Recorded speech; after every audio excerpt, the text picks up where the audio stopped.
Hello hello everybody and welcome to the Conceptuals. And आज की इस वाली वीडियो के अंदर हम लोग क्लास 10th का chapter 10th electricity one shot में सिंगल गो में इस चैप्टर को हम लोग खत्म करने वाले हैं। ठीक है ना। मैंने इस चैप्टर के काफी सारे टॉपिक्स की डिटेल्ड वीडियो मेरे चैनल पे डाल रखी है। वो सारे टॉपिक्स की लिंक आपको मेरे डिस्क्रिप्शन पे मिल जाएगा। अगर आपको हर एक चैप्टर हर एक टॉपिक को टाइम देकर पढ़ना है तो आप उन वीडियोस को देख सकते हैं। ये एक वन शॉट वीडियो है जिसमें हम इन डिटेल पूरा चैप्टर सिंगल बारी में खत्म करेंगे। कोई डिफरेंट वीडियोस नहीं, कोई डिफरेंट प्लेलिस्ट नहीं, एक वीडियो को इसको देख लो, जो भी पीछे लिखा है उसे नोट कर लो, पूरा इलेक्ट्रिसिटी खत्म हो जाएगा। तो आइए देखते हैं आज हम क्या पढ़ने वाले हैं। What is the index for today. तो आज का इंडेक्स है, सबसे पहले तो हम लोग इलेक्ट्रिक चार्ज और उसकी प्रॉपर्टीज पढ़ेंगे। ठीक है। फिर हम लोग पढ़ेंगे इलेक्ट्रिक फील्ड। ये एक ऐसा टॉपिक है जो कि आपकी एनसीईआरटी में सिर्फ एक वर्ड गिवन है, बट मैं उसे पूरा एक्सप्लेन करना प्रेफर करूंगा। फिर हम समझेंगे क्वांटाइजेशन ऑफ चार्ज। फिर हमारा conductors, insulator, semiconductor, super conductor सब समझेंगे। फिर आता है हमारा करंट। फिर हमारा पोटेंशियल डिफरेंस, हमारा सर्किट, ओम्स लॉ, रेजिस्टेंस और उसकी कॉम्बिनेशंस। ये बहुत इंपॉर्टेंट है। जो इंपॉर्टेंट है मैं उसके ऊपर ऐसे स्टार बना रहा हूँ। ठीक है। वो आपको अच्छे तरीके से समझ के रखना है। ठीक है ना। ठीक है। Heating effect of electric current, commercial unit और न्यूमेरिकल्स इस वाली वीडियो के अंदर नहीं पॉसिबल हो पाएंगे। न्यूमेरिकल्स नहीं, न्यूमेरिकल्स भी हैं, शायद है न्यूमेरिकल्स। फिर एंड में थोड़े से न्यूमेरिकल्स। चलते हैं सीधा हम लोग इलेक्ट्रिक चार्ज के ऊपर। तो सबसे पहले इलेक्ट्रिक चार्ज मैटर की एक ऐसी प्रॉपर्टी होती है। मैटर के पहले बोला जाता था मैटर के पास पहले बोला जाता मास होता है। ठीक है। आप ये समझ लो मैटर के पास ये प्रॉपर्टी भी होती है विच इज चार्ज। ठीक है। मैटर के पास एक और प्रॉपर्टी होती है जिसका नाम है चार्ज। ठीक है। मैटर के पास दोनों है। मैटर के पास बहुत सारी चीजें हैं, उनमें से एक मैटर के पास ऐसी property which is charge to attract या फिर रिपेल ईच अदर, या तो अट्रैक्ट और रिपेल अदर मटेरियल। ठीक है। दो तरीके के चार्ज होते हैं हमारे आसपास, पॉजिटिव चार्ज और नेगेटिव चार्ज। ठीक है। पॉजिटिव और नेगेटिव। ठीक है। पॉजिटिव या फिर नेगेटिव। आपकी बैटरी के अंदर भी आपने देखा होगा ऊपर एक छोटा सा हल्का सा सर्कुलर टाइप ऑब्जेक्ट निकला होता है, वो होता है आपका पॉजिटिव साइड। और जो बिल्कुल फ्लैट होता है नीचे वाला साइड, जो आपका लगता है वो स्प्रिंग स्प्रिंग के अंदर, रिमोट के अंदर, वो वाला आपका नेगेटिव साइड होता है। तो पॉजिटिव नेगेटिव। तो एक और प्रॉपर्टी आपको इसकी जान लेनी चाहिए, charges which are same are known as like charges. बच्चे थोड़े कंफ्यूज जाते हैं भाई लोग मेरे। तो लाइक चार्जेस वो होते हैं पॉजिटिव पॉजिटिव, ये आपका लाइक है। नेगेटिव नेगेटिव, ये आपका लाइक है। अनलाइक चार्जेस क्या होते हैं? पॉजिटिव और नेगेटिव। तो ये जो है ये आपका फेवरेबल है, ये एक दूसरे को अट्रैक्ट करते हैं, ये एक दूसरे को रिपेल करते हैं। कभी आपने सोचा अगर मैं रिमोट की बैटरी में जो 5 जो पॉजिटिव टर्मिनल लिखा है वहां अगर पॉजिटिव तरीके का सेल ना लगाऊं, अगर मतलब मैं नेगेटिव टर्मिनल का ना लगाऊं, वहां पॉजिटिव टर्मिनल का लगा दूं, तो मेरा रिमोट काम नहीं करता। क्यों नहीं करता? क्योंकि वो फिर चार्ज जाते ही नहीं, वो एक दूसरे को अट्रैक्ट ही नहीं करते। ठीक है ना। इसी वजह से, इसीलिए हमेशा बोला जाता है लाइक पोल्स में भी ये होता है, like charges repel each other, unlike charges attract each other. ठीक है ना। थोड़ी और इन्फॉर्मेशन लेते हैं चार्ज के बारे में। जो चार्ज है उसे हम लोग Q से डिनोट करते हैं और इसे मेजर किया जाता है कूलम के अंदर। ठीक है ना। चार्ज जो उसे हम Q से डिनोट करते हैं और उसे कूलम में मेजर किया जाता है। कुछ छोटी यूनिट्स में है इसकी मिली कूलम, जैसे कि 1 मिली कूलम के अंदर आपके कितने 10 की पावर -3 कूलम का चार्ज होता है। फिर एक और छोटी यूनिट आती है 1 म्यू कूलम। ठीक है। ये 1 म्यू कूलम है। ठीक है। 1 म्यू कूलम, इसके अंदर होता है 10 की पावर -6 कूलम। ठीक है। ये भी इंपॉर्टेंट है क्योंकि कूलम अपने आप में एक बहुत बड़ी यूनिट है। एक तो इतनी बड़ी यूनिट को क्या होता है ना, इतनी बड़ी यूनिट को अपने आप में हैंडल करना डिफिकल्ट होता है। तो थोड़ा हम लोग इसकी छोटी यूनिट्स में भी डील करते हैं, लेकिन इस चैप्टर में बेसिकली आपको छोटी यूनिट्स के क्वेश्चन नहीं आएंगे। हाँ, बहुत ही हायर ऑर्डर थिंकिंग स्किल्स वाले जो क्वेश्चन होते हैं उसमें इनके क्वेश्चन जरूर होते हैं। बट अभी सिर्फ आप इतना समझ लीजिए ये इनकी कुछ छोटी यूनिट्स है, स्मॉलर यूनिट्स, ये इसकी कुछ स्मॉलर यूनिट्स है। अब हम समझते हैं इलेक्ट्रिकल फील्ड क्या होती है। तो इलेक्ट्रिकल फील्ड समझने से पहले मुझे आप लोगों को ये समझाना है कि जो मान लो आप एक एस्ट्रोनॉट हो। ठीक है। अब नेक्स्ट स्लाइड में चलते हैं। मान लो आप एक एस्ट्रोनॉट हो। ठीक है ना। एस्ट्रोनॉट जैसे ही आप अर्थ की एटमॉस्फेरिक लेयर से बाहर चले जाते हो, ठीक है, तो आपके ऊपर ग्रेविटी लगना बंद हो जाती है, आप आसमान में आराम से तैरना शुरू कर देते हो। ऐसा क्यों होता है? ऐसा इसलिए होता है क्योंकि आप अर्थ के ग्रेविटेशनल फील्ड से बाहर चले जाते हो। अब अगर आप अर्थ के ग्रेविटेशनल फील्ड से बाहर चले गए तो आपको ऐसा मैं कह सकती हूँ कि आप उसके ग्रेविटेशनल फील्ड के बाहर चले गए, इसलिए उसका इफेक्ट विजिबल नहीं है। और जब तक आप उस फील्ड के अंदर होते हो आपके ऊपर ग्रेविटी लागू होती है। ऐसा ही कुछ सेम चीज होता है इलेक्ट्रिकल फील्ड का। अगले चैप्टर में मैग्नेटिक इफेक्ट्स ऑफ इलेक्ट्रिकल में तो आप समझ ही लोगे क्या मैं बोल रहा हूँ। बट मान लो एक ऐसे वायर जा रही है, इसके अंदर से करंट जा रहा है, तो इनके आसपास कंफर्म 110% इलेक्ट्रिकल फील्ड बनेगी जो कि कोसेंट्रिक सर्कल टाइप होती है। वहां पे आपको इसका इफेक्ट विजिबल होएगा, ठीक है ना। जैसे ही मैं किसी चार्ज को इस एरिया के बाहर यहाँ पे लेकर आओ तो इसका इफेक्ट विजिबल नहीं होगा, बट अगर ये चार्ज यहाँ पर है तो इफेक्ट विजिबल होगा, ठीक है ना। तो ये मैं आपको समझाना चाहता हूँ, एक ऐसा छोटा एरिया अराउंड द चार्जेस, बहुत सारे चार्जेस जब इस वायर के अंदर से फ्लो कर रहे हैं तो इसके आसपास एक छोटा एरिया बन जाएगा। तो वो छोटा सा एरिया अराउंड द चार्जेस जहाँ पे इफेक्ट विजिबल होते हैं। आपको जैसे कभी इलेक्ट्रिकल फील्ड का कॉन्सेप्ट समझ में ना आए, आप ग्रेविटेशनल फील्ड वाला कॉन्सेप्ट उठा लेना, वो भी एकदम सेम ही बात है। क्योंकि ग्रेविटेशनल फील्ड वाला एग्जाम्पल काफी इन एग्जाम्पल है तो मजा आता है उस एग्जाम्पल को मेरे को करने में। तो आपने समझ लिया, जैसे ही आपके ऊपर उस फील्ड के अंदर एक दायरे के अंदर आप रहोगे तो आपके ऊपर उसका इफेक्ट विजिबल होगा, चाहे वो चार्ज हो, मैग्नेटिक इफेक्ट हो, इलेक्ट्रिकल इफेक्ट हो, ग्रेविटेशनल इफेक्ट हो, वो सब सिर्फ उसी अंदर तक आपको फील होएगा। जैसे आप उस फील्ड के बाहर चले जाओगे आपको कुछ भी फील नहीं होने का, ठीक है ना। अब हम बात करते हैं what is the quantization of charge. Charge की क्वांटाइजेशन क्या होती है। तो क्वांटाइजेशन ऑफ चार्ज का मतलब होता है, इसका मतलब होता है फिक्सिंग अ वैल्यू, एक पर्टिकुलर वैल्यू को फिक्स कर देना, ठीक है। तो क्या आपने कभी सोचा है एक इलेक्ट्रॉन के अंदर कितना चार्ज होता है। जो एक हमारा एक इलेक्ट्रॉन होता है उसके अंदर 1.6 इंटू 10 की पावर -19 कूलम का चार्ज होता है, सिर्फ आपके एक इलेक्ट्रॉन के अंदर। तो क्या आपने कभी सोचा है कि एक कूलम चार्ज के अंदर कितने इलेक्ट्रॉन्स होते हैं। ये निकालना बिल्कुल पॉसिबल है with a formula, that is Q is equal to N E, ठीक है। ये आपका फॉर्मूला होता है Q is equal to N E. Now let us calculate everything, ठीक है। जो आपका क्या बोलते हैं, जो आपका Q होता है ना, Q होता है आपका नेट चार्ज, जो आपका N होता है वो आपका नंबर ऑफ इलेक्ट्रॉन्स, और जो आपका E होता है, जो आपका E होता है वो इलेक्ट्रॉनिक चार्ज होता है, कितना चार्ज, इलेक्ट्रॉनिक चार्ज, ठीक है। ये चीज आपने नोट कर ली, ठीक है। अब हम लोग समझते हैं क्वांटाइजेशन करके, मैं आपको दिखाता हूं, ठीक है। आपको एक कूलम चार्ज के अंदर निकालना है वैल्यूज, ठीक है ना। तो मेरे को कितना Q की वैल्यू अगर मैं 1 लेके चलूं, मेरे को नंबर ऑफ इलेक्ट्रॉन निकालने हैं, और इलेक्ट्रॉनिक चार्ज कितना होता है, ये होता है इलेक्ट्रॉनिक चार्ज, तो 1.6 इंटू 10 की पावर -19, ठीक है। अब अगर मैं इसको यहां लेके चला जाऊं तो 1/1.6 इंटू 10 की पावर -19 हो जाएगा। अब अगर मैं -19 को ऊपर लेके जाऊंगा तो ये हो जाएगा, ये क्या हो जाएगा, 10 की पावर 19/1.6। अब ऐसे तो नहीं कट रहा यार, ये तो ऐसे कट ही नहीं रहा, मैं क्या करूं। तो अब मैं इसको क्या कर सकता हूं, मैं 10 इंटू 10 की पावर 18 भी तो लिख सकता हूं, और फिर ऐसे 1.6। अभी 1.6 10 को कितनी बार, 6.25 बार काटेगा, तो हमारे को एक वैल्यू निकल कर आती है 6.25 इंटू 10 की पावर 18। ये होता है आपका नंबर ऑफ इलेक्ट्रॉन्स, ये होता है आपका number of electrons in 1 coulomb of charge, ठीक है। ये होता है आपका नंबर ऑफ इलेक्ट्रॉन्स एक कूलम चार्ज के अंदर।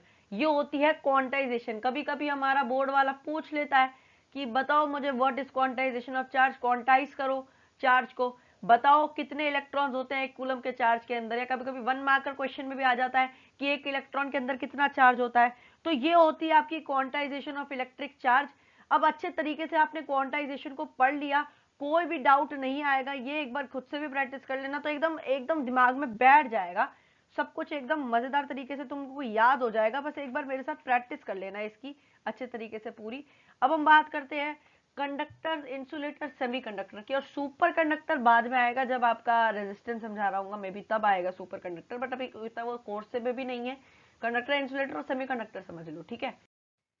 क्लास 6th 7th 8th में जब भी इलेक्ट्रिसिटी की बात हुई है तब तक आपको 3 तरीके के सब्सटेंस बताए, कंडक्टर्स, इंसुलेटर्स और सेमीकंडक्टर, ठीक है। सेमीकंडक्टर इस साल की एडिशन है, कंडक्टर इंसुलेटर बोलते थे, ठीक है। तो on the conductivity of substance, दो तरीके के सब्सटेंस होते हैं, एक होता है कंडक्टर, कंडक्टर वो होते हैं जो कि करंट को अपने थ्रू पास करने देते हैं। बहुत ही लेमन टर्म्स में अगर मैं बताऊं, इनके अंदर से करंट पास हो जाता है क्योंकि इनके पास फ्री मोबाइल इलेक्ट्रॉन्स प्रेजेंट होते हैं, इसलिए इनके अंदर से करंट पास हो जाता है।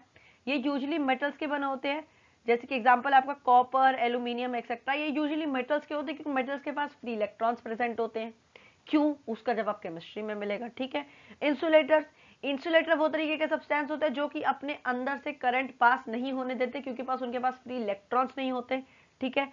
ये यूजुअली रबर वगैरह के, ग्लास वगैरह के, ये सब आपके इंसुलेटर्स होते हैं, ठीक है। आपने देखा होगा आपके घर पे जो इलेक्ट्रिशियन आ रहे हैं वो रबर की चप्पल पहन के आते हैं और रबर के ग्लव्स यूज करते हैं काम करने के लिए क्योंकि वो इंसुलेटर होते हैं। मान लो कभी उन्हें करंट लग भी गया तो सिर्फ उन ग्लव्स को लगेगा, भैया तक कुछ करंट नहीं पहुंचेगा, ठीक है।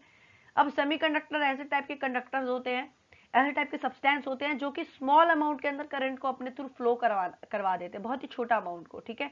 बहुत ही स्मॉल अमाउंट को, कितना, बहुत ही स्मॉल अमाउंट ऑफ करंट को अपने अंदर से फ्लो कराते हैं, ठीक है। यू एन आना चाहिए था यार, आजकल बहुत गलतियां हो रही है पीपीटी में। Amount of current to flow through them, ठीक है। जैसे कि सिलिकॉन एक बहुत अच्छा एग्जांपल है। सिलिकॉन देखो ना, वो कंडक्टर है ना वो इंसुलेटर है, वो बहुत ही छोटे अमाउंट में कंडक्टर को पास करने के लिए देता है, ठीक है ना।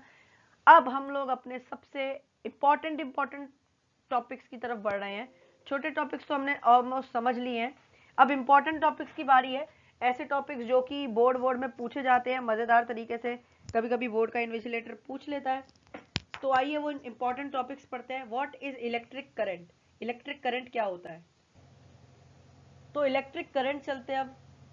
सो इलेक्ट्रिक करंट बेसिकली ये होता है, इलेक्ट्रिक करंट होता है the rate of flow of charges, किस रेट से जो चार्जेस है वो फ्लो कर रहे हैं, ठीक है ना। Rate of flow of charge, इसको हम लोग एम्पियर में मेजर करते हैं, इसका जो मेजरमेंट होता है वो एम्पियर के अंदर होता है। और इसका जो फॉर्मूला होता है आई यानी कि करंट, Q मतलब चार्जेस, T मतलब टाइम, तो I is equal to Q बटा टी, ठीक है। तो ये हो गया जैसे कि speed is equal to distance upon time, कितना डिस्टेंस कितने टाइम में कवर करता है, वैसे ही करंट क्या होता है, मास फ्लो ऑफ चार्जेस। अभी मास फ्लो ऑफ चार्जेस हो रहा है, मास फ्लो ऑफ चार्जेस का मतलब है कितने चार्ज कितने टाइम के अंदर जा रहे हैं, वो होता है आपका करंट। इसकी मेजरमेंट जो होती है, इसको हम लोग किस उसमें मेजर करते हैं, इसको हम लोग मेजर करते हैं थ्रू एम्पियर्स।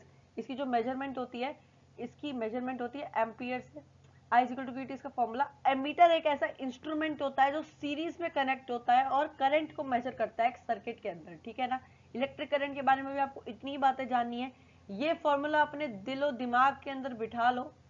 मैं एक वीडियो बताऊंगा all formula revised of electricity, उसके अंदर तो मैं सभी रिवाइज करा दूंगा, बट ये फॉर्मूला अपने दिलो दिमाग में बसा लो क्योंकि आधे न्यूमेरिकल जिससे हो जाएंगे। Current I, charge Q, time T, ठीक है। ये समझ में आ गई, बस बहुत भयंकर। अब हम चलते हैं व्हाट इज पोटेंशियल डिफरेंस, मेरा सबसे फेवरेट चैप्टर इस मेरा सबसे फेवरेट टॉपिक इस चैप्टर का।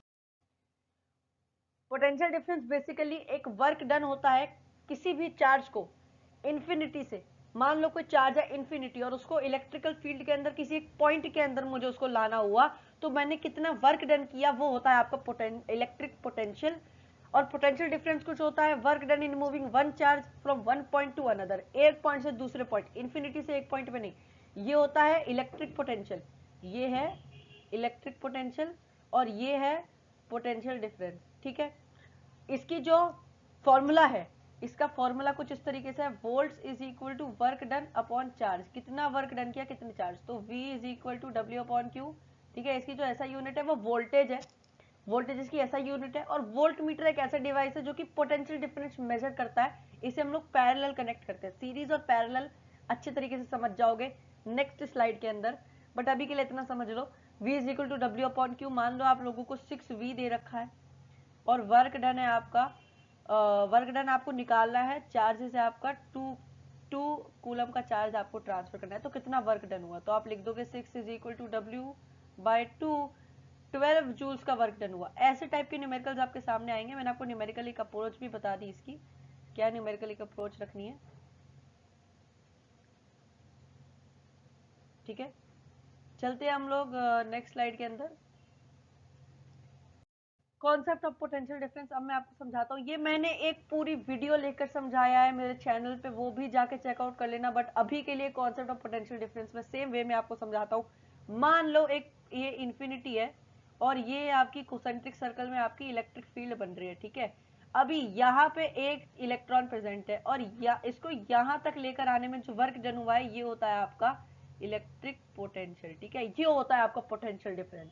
अब इलेक्ट्रिक पोटेंशियल, अभी पोटेंशियल डिफरेंस क्या होता है, यहाँ एक अप्लायंस है और यहाँ एक अप्लायंस है, यहाँ तक चार्जेस कितने ट्रांसफर हुए उतना वर्क डन जिसको हुआ वो होता है आपका पोटेंशियल डिफरेंस, ठीक है। ये इन्फिनिटी से दोनों सेम ही पॉइंट है, कॉन्सेप्ट समझ लो गाइस, कॉन्सेप्ट अच्छे तरीके से समझ में आ गया, सब चीज कर लोगे, बस कॉन्सेप्ट अच्छे समझ के जाना है। तो ये है आपका कॉन्सेप्ट ऑफ पोटेंशियल डिफरेंस, बहुत इंपॉर्टेंट होने वाला है ये अच्छे तरीके से समझ के जाना, सब कुछ क्लियर हो जाएगा। अब हम चलते हैं इलेक्ट्रिकल सर्किट के ऊपर। तो ये है आपका इलेक्ट्रिकल सर्किट, ये होता है आपका इलेक्ट्रिकल सर्किट, ठीक है। तो इलेक्ट्रिकल सर्किट बेसिकली क्लोज्ड और एक कंटिन्यूस पाथ होता है करंट का, और इसे हम लोग इलेक्ट्रिकल सर्किट बोलते हैं जो क्लोज्ड एंड कंटिन्यूस पाथ है। यानी कि आपने एक सर्किट बनाया तो वो उसके अंदर जो इलेक्ट्रॉन्स है वो कंटिन्यूसली मूव करते रहेंगे, तो वो कंटिन्यूस मूव करेंगे without any path broken from anywhere, तो वो एक इलेक्ट्रिकल सर्किट होता है। इलेक्ट्रिकल सर्किट के अंदर कुछ सिंबल्स है, ये आपको एनसीईआरटी के अंदर आपके दिए होंगे, एक बार आप अच्छे तरीके से उन्हें देख लीजिएगा। जो ये सेल और बैटरी होती है, तो सबसे पहले एक चीज आप लोगों को समझनी पड़ेगी, जो आप लोगों की सेल होती है ना, जो आप लोगों की सेल होती है दैट इज सिंगुलर सेल। ये अगर मैं ऐसे बनाऊं तो ये सेल है, अगर मैं ऐसे ऐसे ऐसे ऐसे ऐसे ऐसे बनाऊं तो ये आप लोगों की बैटरी है, ठीक है। तो ये आप लोगों की बैटरी है। अगर बात सिंगुलर की हो रही है तो सेल है, प्लूरल की हो रही है तो बैटरी है, ठीक है। इसके अंदर काफी सारे अदर कंपोनेंट्स प्रेजेंट होते हैं, जैसे कि सेल हो गया, बैटरी हो गया, की हो गया। अब आप लोगों को एक सर्किट बना के दिखाता हूँ, डेमो सर्किट।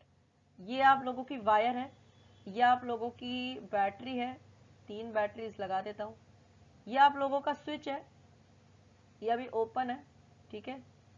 नहीं, ये अभी थोड़ा सा इरेज करना है मेरे को यहाँ से, ठीक है। थोड़ा सा इरेज कर देते हैं और यहाँ से चलते हैं। ये आप लोगों का स्विच है,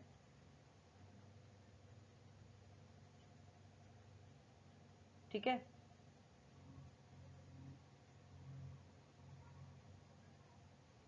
ये होते हैं आपके रेजिस्टर्स, जो कि आप आगे चल के समझोगे, बट ऐसे टाइप का एक ये होता है आपका इस सर्किट, कुछ इस तरीके का होता है आपका सर्किट, ठीक है ना। ये जो वायर के साथ साथ एक सीधी लाइन में कुछ भी अप्लायंस कनेक्ट हो जाए, कुछ भी अप्लायंस, ठीक है, ये होता है आपका सीरीज। और वायर से ऊपर उठ के उसे अलग कनेक्ट करने जब पड़ जाए तो ये होता है आपका पैरेलल, ठीक है ना। जब एक ही पाथ में कुछ अप्लायंस लगाओ तो वो होता है आपका सीरीज, अपोजिट द पाथ जाओ तो वो होता है आपका पैरेलल, ठीक है ना। ये होता है आपका पैरेलल। पोटेंशियल डिफरेंस गाइस मैं पहले ही बता दूं, मैंने अच्छे तरीके से एक्सप्लेन नहीं करा, इतने डिटेल में नहीं गया मैं, बट पोटेंशियल डिफरेंस की वीडियो मेरे डिस्क्रिप्शन में मेरे चैनल पे है, जाकर आप उसे चेकआउट कर सकते हो। एक और चीज मुझे आप लोगों को समझानी है, ये आपका पोटेंशियल डिफरेंस है। अभी अगर ये जो सर्किट मैंने बनाया है, ठीक है, ये जो सर्किट मैंने बनाया है, क्या इसके अंदर से करंट फ्लो करेगा? कितने बच्चे बोलते भाई हाँ, कितने बच्चे बोलते हैं ना? अगर तुम्हारा जवाब हाँ है तो तुम गलत हो, अगर तुम्हारा जवाब ना है तो तुम बिल्कुल सही हो। इस सर्किट के अंदर से, ये जो मैंने सर्किट बनाया है, इसके अंदर से करंट फ्लो नहीं करेगा, क्योंकि इसका पाथ कंटिन्यूस नहीं है, इसका पाथ ब्रोकन है। तो सबसे पहले आपको ध्यान देना, ये देखो पाथ ब्रोकन है। अभी पाथ ब्रोकन होने का क्या मतलब है? What do you mean by path is broken? Current electron ढंग से मूव नहीं कर पाएंगे, ठीक है ना। अभी अगर मैं इसके पाथ को जोड़ दूं, जो की है, जो इसकी की है या जो इसकी जो स्विच है उसे मैं पूरा ऑफ कर दूं, ठीक है, ये की, अब करंट फ्लो करेगा कुछ इस तरीके से, या जाएगा या जाएगा या जाएगा या जाएगा या जाएगा, ऐसे करंट इस वे में फ्लो करता रहेगा करता रहेगा करता रहेगा, ठीक है ना। ये चीज आप लोगों को समझनी पड़ेगी कि पाथ कहीं से भी ब्रोकन अगर हुआ तो that is not a circuit, path को कंटिन्यूअस होना पड़ेगा, ठीक है। अब तक जो भी मैंने पढ़ाया वो सब कुछ विद इन मिनट्स रिवाइज करते हैं, और फिर मैं आप लोगों के साथ चलता हूं ओम्स लॉ के ऊपर। तो चार्ज जो होता है, चार्ज की प्रॉपर्टी होती है मैटर को अट्रैक्ट या रिपेल करने की। इलेक्ट्रिक फील्ड वो एरिया होता है जहां पर इफेक्ट करंट शो करता है। क्वांटाइजेशन ऑफ चार्ज, एक इलेक्ट्रॉन के अंदर 1.6 इंटू 10 की पावर 19 कूलम होता है, और एक कूलम के चार्ज के अंदर 6.25 इंटू 10 की पावर 18 इलेक्ट्रॉन्स प्रेजेंट होते हैं, ठीक है। फिर हमारे तीन तरीके के सब्सटेंस होते हैं, कंडक्टर्स, इंसुलेटर और सेमीकंडक्टर। जो कंडक्टर्स होते हैं वो करंट पास करने देते हैं क्योंकि उनका फ्री इलेक्ट्रॉन होता है। जो इंसुलेटर होते हैं वो नहीं करने देते। जो सेमीकंडक्टर होते हैं वो छोटे छोटे अमाउंट में पास करने देते हैं। फिर इलेक्ट्रिक करंट वो होता है rate of flow of current. इसका फॉर्मूला होता है I is equal to QT, unit होती है एम्पियर, और इसको हम लोग चार्ज बाय टाइम या फिर कूलम अपॉन सेकंड के तरीके से भी लिख सकते हैं। फिर आपका पोटेंशियल डिफरेंस आता है, वर्क डन होता है एक चार्ज को इन्फिनिटी से किसी सर्टेन पॉइंट के अंदर या फिर एक जगह से दूसरी जगह लेकर जाने का, ये होता है joule upon coulomb. V is equal to W upon Q इसका फॉर्मूला होता है, ठीक है ना। फिर आपके सर्किट के कुछ सिंबल्स आ जाते हैं जैसे कि वायर, सेल, कंपोनेंट्स वगैरह वगैरह वगैरह, ठीक है। अब फिर आपका एक नया टॉपिक मैं भूल गया इसके अंदर ऐड करना, जिसको आप लोग बोलते हो गैल्वेनोमीटर। गैल्वेनोमीटर करंट की जो वो होता है डायरेक्शन ऑफ करंट बता देता है और छोटा करंट को मेजर कर सकता है। कभी तुम्हारे मन में सोचा यार चार्ज जो करंट होता है वो तो यार मेजर नहीं किया जा सकता ना यार। चार्ज करंट जो है वो टेंसर क्वांटिटी होती है, इसलिए आप उसे मेजर कर सकते हो, ना वो स्केलर है ना वो वेक्टर है, वो एक अलग क्वांटिटी है, टेंसर क्वांटिटी, जो कि तुम्हें क्लास 11th के अंदर पढ़ाया जाएगा, ठीक है। ये होता है आपका गैल्वेनोमीटर। और इसी के साथ हमने अब तक एक क्विक रिवीजन कर लिया, मैंने अब तक क्या क्या बोला। अब हम समझते हैं what is Ohm's law. Ohm's law क्या होता है? Ohm's law basically eight constant temperature, जब टेम्परेचर कांस्टेंट है तब जो करंट फ्लो कर रहा है, ध्यान से सुनना, जो करंट फ्लो कर रहा है सर्किट से वो पोटेंशियल डिफरेंस के डायरेक्टली प्रोपोर्शनल होगा। डायरेक्टली प्रोपोर्शनल मतलब मान लो करंट बढ़े, पोटेंशियल डिफरेंस बढ़ेगा तो करंट भी बढ़ेगा, ठीक है, अगर ये दोनों एक दूसरे के डायरेक्टली प्रोपोर्शनल है, ठीक है। तो इस स्टेटमेंट का मतलब क्या है? ओम का लॉ क्या था? V is directly proportional to I, ठीक है। अब इससे न्यूमेरिकल्स नहीं सॉल्व होते, इसका सबसे पहले मुझे मतलब बताओ। V यानी कि पोटेंशियल डिफरेंस, डायरेक्टली प्रोपोर्शनल, और I यानी कि करंट। तो इससे तो डायरेक्ट तुम्हें याद हो गया ना कि जब at constant temperature the potential difference applied across the ends of conductor is directly proportional to the current flowing in it, ठीक है। ये एकदम से याद ही हो गई, ये तो तुम अच्छी इंग्लिश बनाकर ऑब्वियसली एग्जाम में लिख कर आ ही जाओगे, बट ये होता है आपका ओम्स लॉ। अब ओम्स लॉ का एक डेरिवेशन है, वो पता है क्या है? अगर मेरे को डायरेक्टली प्रोपोर्शनल का साइन हटाना है और इज इक्वल टू का साइन लगाना है, तो मेरे को फिजिक्स के हिसाब से अगर मैं चलूंगा ना तो किसी एक चीज को कांस्टेंट मानना पड़ेगा। टेम्परेचर तो कांस्टेंट है लेकिन वो एक एक्सटर्नल फैक्टर है। इंटरनली मुझे V से अगर मुझे इज इक्वल टू रखना है तो मैं R को कांस्टेंट रख लूंगा और इससे आपके सारे न्यूमेरिकल्स हो जाएंगे सॉल्व, यानी कि चुटकियों में सारे के सारे न्यूमेरिकल्स एकदम खत्म, ठीक है।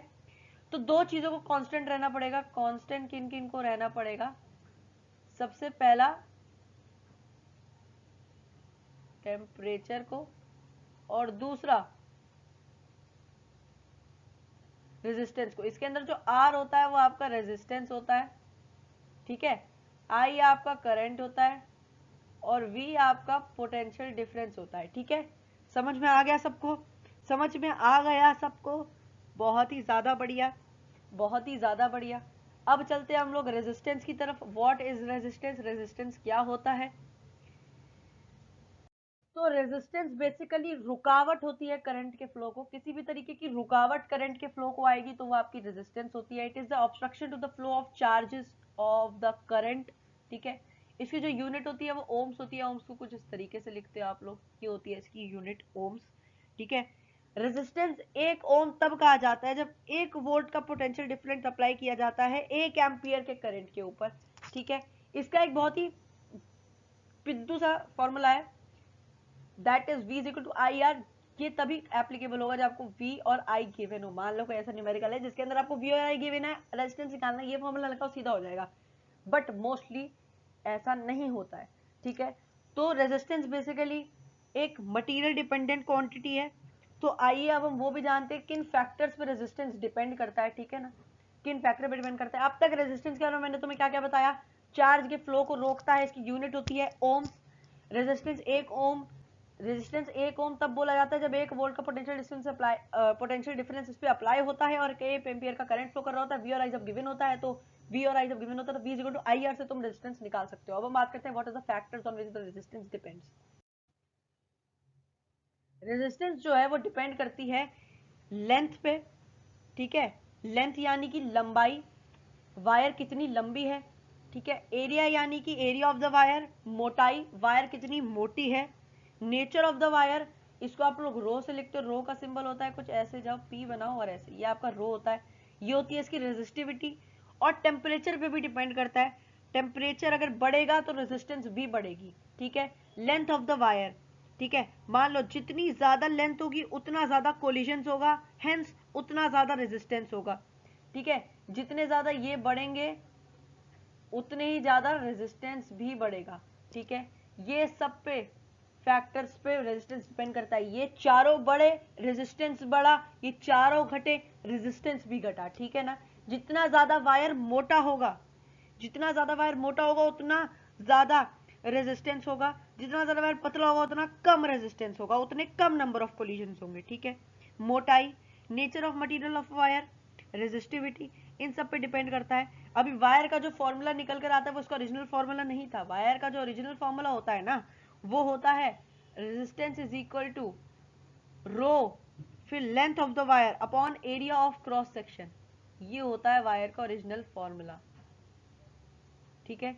फॉर्मूले से घबराओ नहीं यार, एक और वीडियो बनाऊंगा जिसके अंदर सारे फॉर्मूले, इंपॉर्टेंट फॉर्मूले, सारे फॉर्मूले 5 मिनट के अंदर अंदर रिवाइज करा दूंगा, सारे के सारे क्या है कैसा है सब कुछ तेजी तेजी से मैं सब कुछ समझा दूंगा। ठीक है।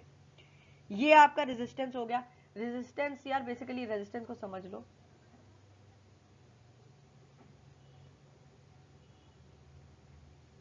कोलाइजन और ऑब्स्ट्रक्शन, रुकावट किसी भी करंट को। ठीक है। अब हम बात करें कॉम्बिनेशन ऑफ रेजिस्टेंस की। कॉम्बिनेशन ऑफ रेजिस्टेंस, जब एक रेजिस्टर ना हो किसी भी सर्किट के अंदर, बहुत सारे रेजिस्टर्स प्रेजेंट होते हैं। जब बहुत सारे रेजिस्टर प्रेजेंट होते हैं तो दो तरीके के रेजिस्टेंस होती है, एक होती है सीरीज और एक होती है पैरेलल। ठीक है। तो सीरीज रेजिस्टर के अंदर जो करंट होता है वो कांस्टेंट रहता है और पोटेंशियल डिफरेंस चेंज हो जाता है। कांस्टेंट इसलिए रहता है करंट क्योंकि जो पाथ होता है, जो पाथ सेम है। सीरीज का मैं आपको बना के दिखाता हूँ। सीरीज का कुछ इस तरीके से होता है।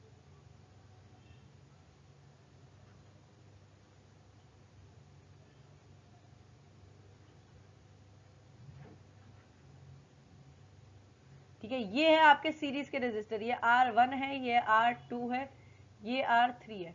ये हो गया आपका सीरीज का रेजिस्टर। अभी पैरेलल का रेजिस्टर क्या होता है? पैरेलल का रेजिस्टर आप लोग ऐसे याद कर सकते हो,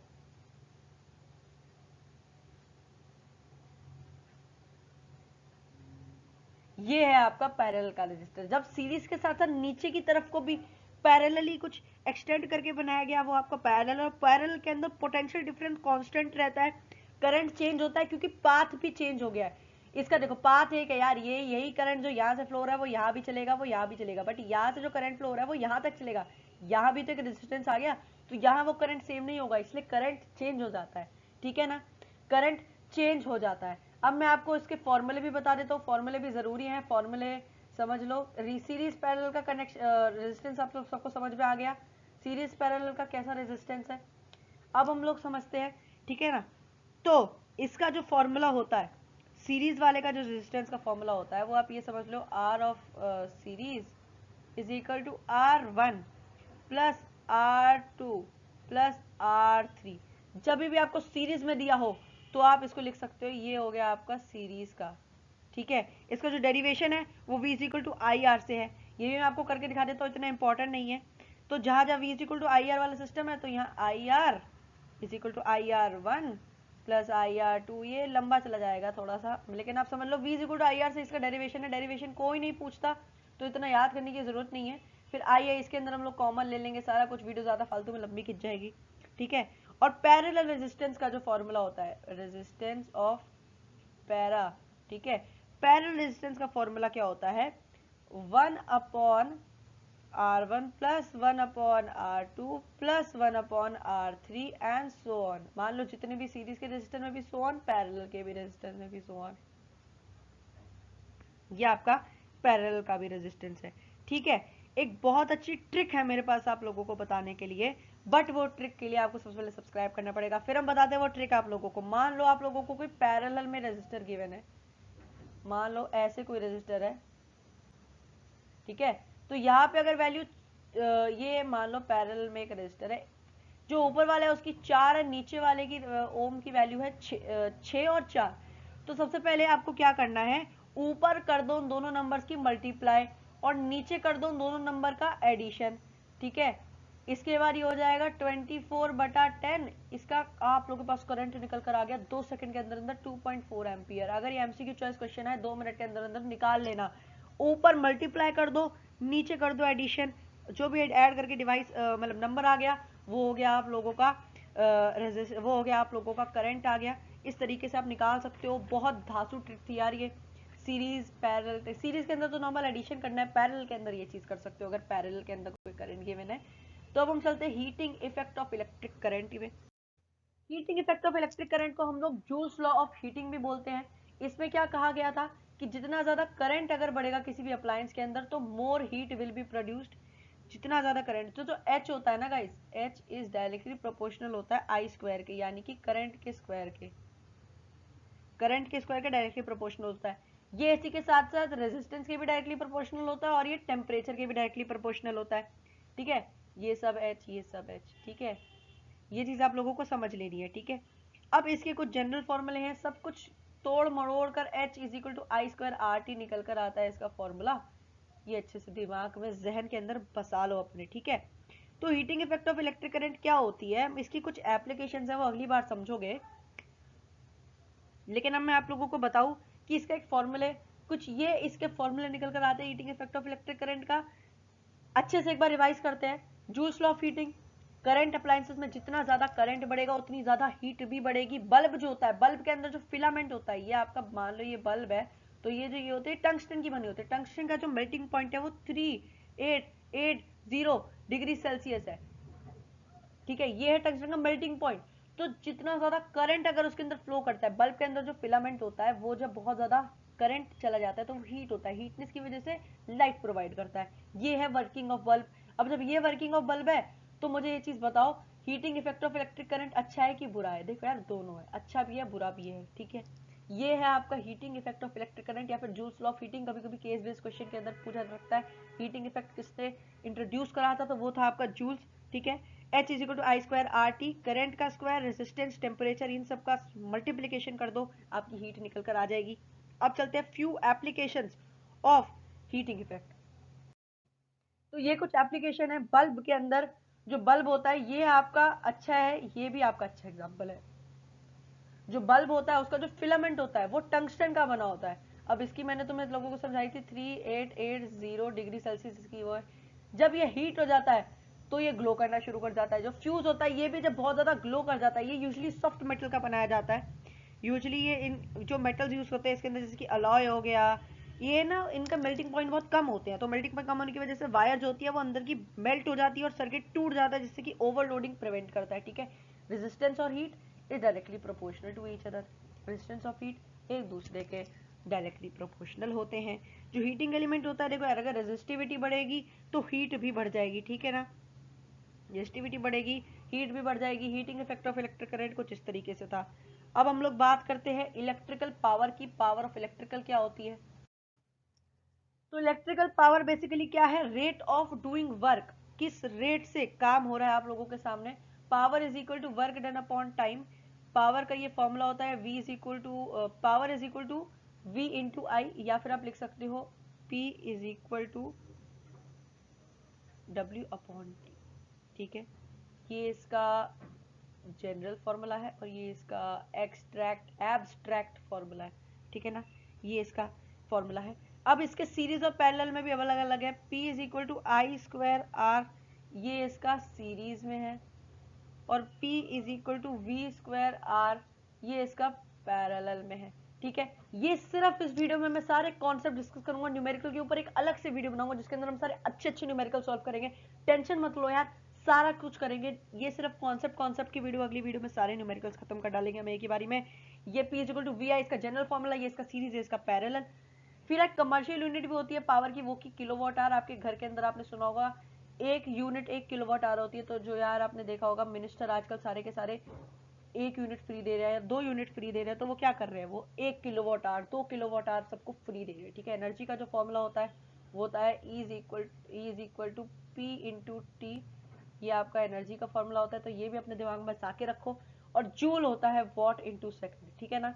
तो इलेक्ट्रिकल यूनिट के यूजुअली क्वेश्चंस इन्हीं दोनों में से आएंगे, बहुत कम होता है कि इसके अलावा कहीं से क्वेश्चन आए। और इसी के साथ वन शॉट के अंदर सारे कॉन्सेप्ट्स का इजी ब्रश अप करते हुए हमने इलेक्ट्रिसिटी का पूरा चैप्टर कंप्लीट कर दिया है। Feeling very proud. मिलते हैं अगली वीडियो में, तब तक के लिए have a very good day and subscribe to the कॉन्सेप्चुअल्स।